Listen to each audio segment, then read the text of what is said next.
Hi అండి. Hello friends. ఈరోజు మనం ఎగ్ని వెరైటీగా ట్రై చేద్దాం చూడండి.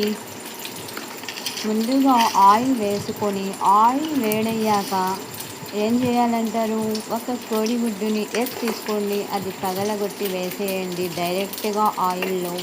కొంచెం దూరంగా ఉండి వేసుకోండి, లేకపోతే కళ్ళల్లోకి వచ్చి పడుతుంది.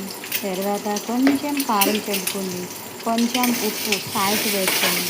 చల్లుకున్న తర్వాత మనం ఏం చేయాలి, ఇలా కలపాలండి. ఎగ్ని ఉండలు ఉండలుగా వస్తాయి, చాలా టేస్టీగా ఉంటుందండి. ఎగ్ ఫ్రైడ్ రైస్లో లాగా కలుపుకోవాలండి.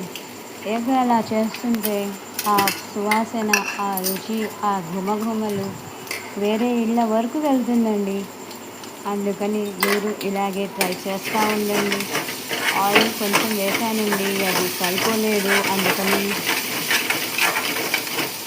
ఆ తర్వాత చూడండి కలుపుతూ ఉంటే ఇలా చాలా టేస్ట్గా ఉంటుందండి.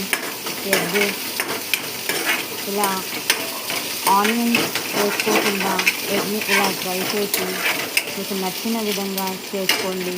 చాలా చాలా బాగుంటుంది ఫ్రెండ్స్.